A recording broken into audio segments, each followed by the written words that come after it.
Hi and welcome to Fire and Steel. We're sitting by a lake, so it's making some noises. It's our second knife of the day. Yeah. We've used two choppers lately, so this is the second one.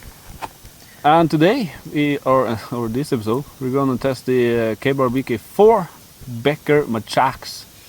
That's an awesome name. Machax. Machax, boy. It was designed by Becker, as everyone knows. I actually think this was his first design, and if I'm not mistaken, I think it was sold to Camillus before Kabar, many years ago. So, but don't quote me on that. It's just something I've read somewhere. But yeah, specs. Overall length is 14 11/16 of an inch. Jesus.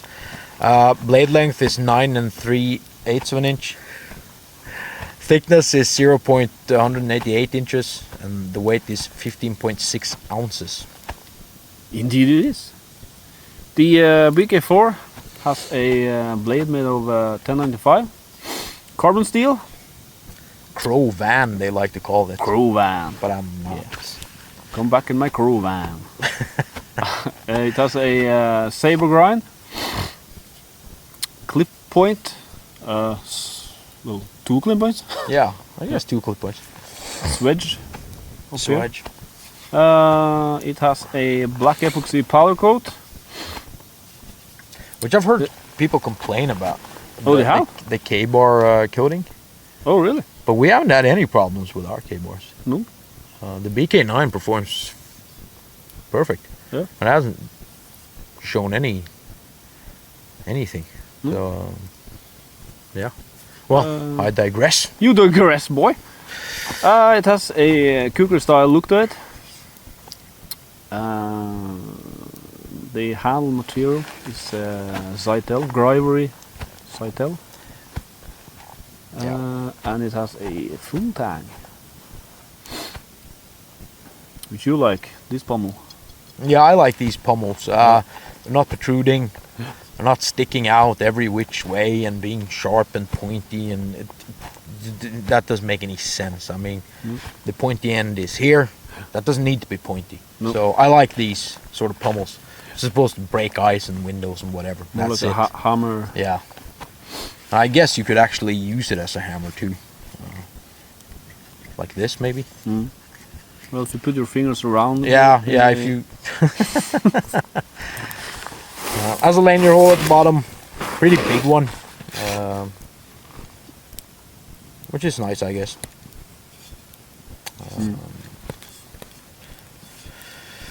So yeah, I don't know. There's too much to say.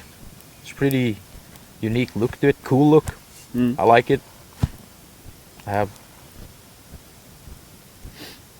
I wish there were jimping on top here. Yeah. I really do think there should be some jimping.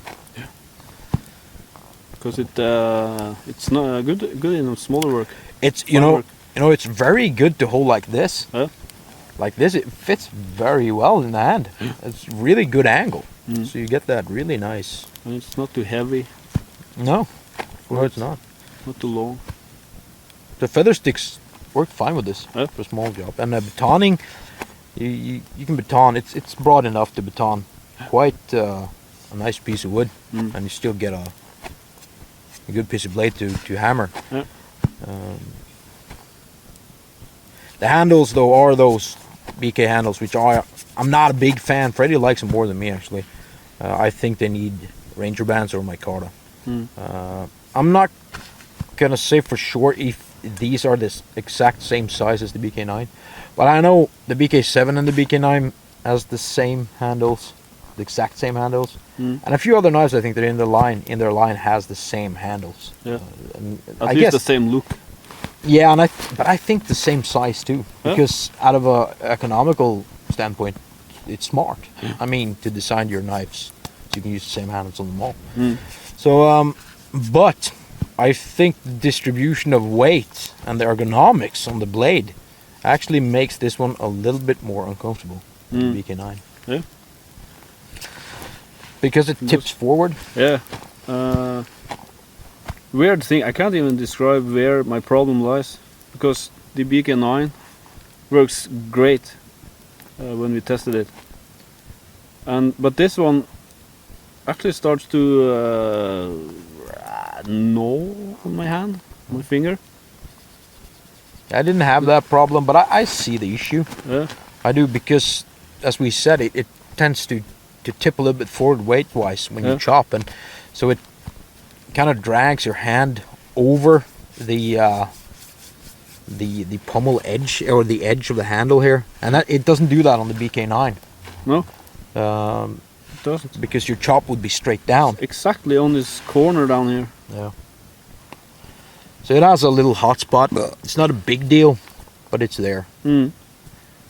So I guess gloves is preferred on this one. Performed. How about chopping?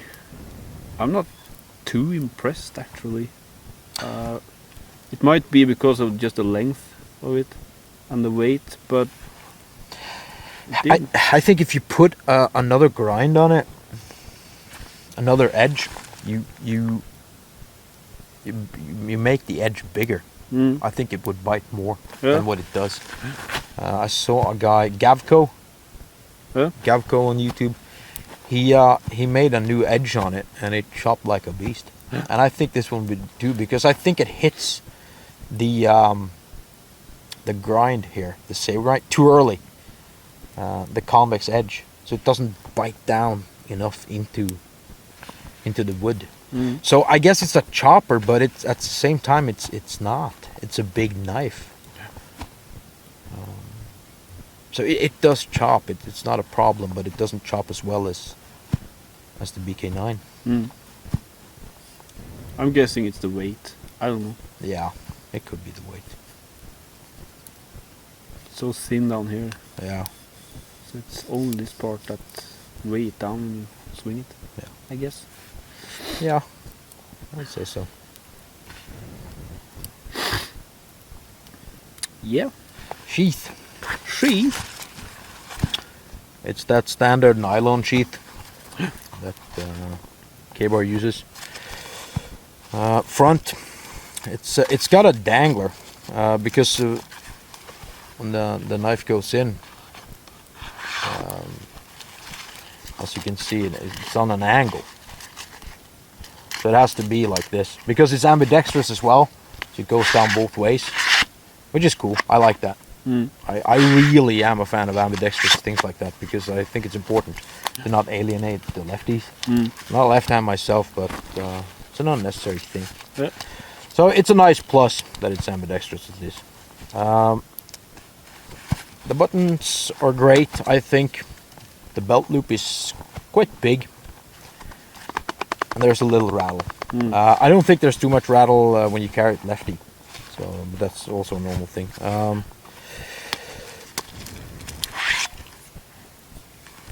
There's molly webbing on the backside, which is tight, nice.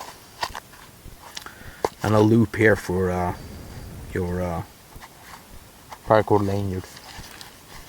This is a small one down at the bottom. Pocket. Freddie discovered. I only thought the BK9 had the sheath for the Remora, but actually Freddie discovered that this one does too. So it has the BK13 Remora sheath and this one as well, which is a nice addition, I think. Yeah. The pocket is pretty big. It's a lot bigger than the Tops pockets. And I would rather have this sheath than a flute. Yes. So, I agree 100% on that. So, yeah, it's a pretty big pocket. I don't know, there's not too much to say about the sheath. Also, they use Kydex inserts instead of that plastic, without molded plastic. Harassing Tops anymore, but yeah, it's Kydex, so it's sturdy. It works. Yep. Other than that, it's a pretty standard sheath. By the way, the knife retails for $65. So I can't complain too much about the sheath. for that price. It's such a standard sheath. And it works. Yeah, it does work. It has a dangler here, which, yeah, and it's ambidextrous. It has everything you need, really. Not a good sheath, but it works. Velcro again, goddamn, but still, yeah. My, oh yes.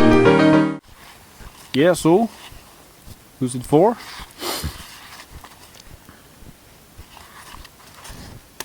Yeah.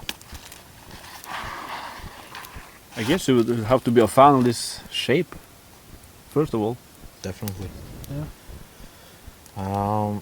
There are people who swear to kukri style blades. I like kukri style blades. Yeah? I'm a fan. Have you ever carried one? Yeah. On long trips? No, not on longer trips. I had one with me for a week on a trip, but the nice thing about kukris is that they chop like beasts usually. This one doesn't because of the weight. It's too light weight compared to a normal kukri. But I mean, kukris are also designed to chop heads, so. But I don't know who is it for. It is for everyone, I guess. You know, because it does chop. It's thick as hell. The spine will not strike a fire steel too well. So I would say, but most K-bars doesn't in that line. I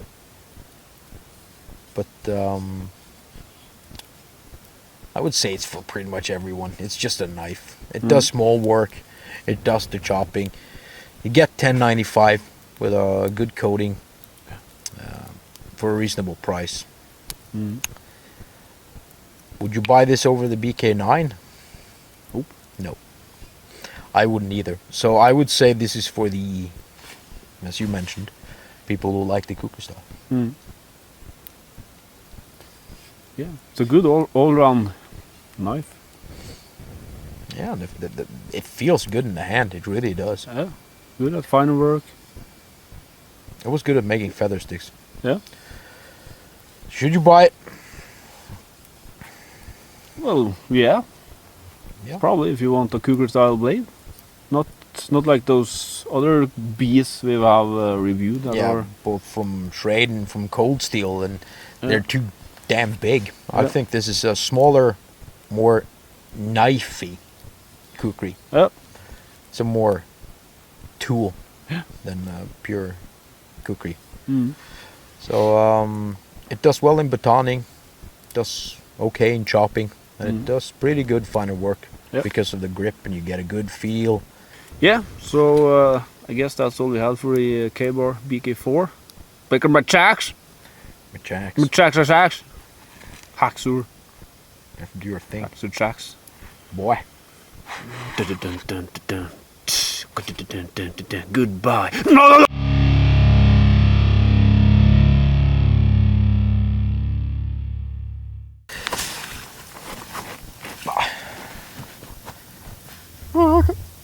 Jävlar, god det är. Vump.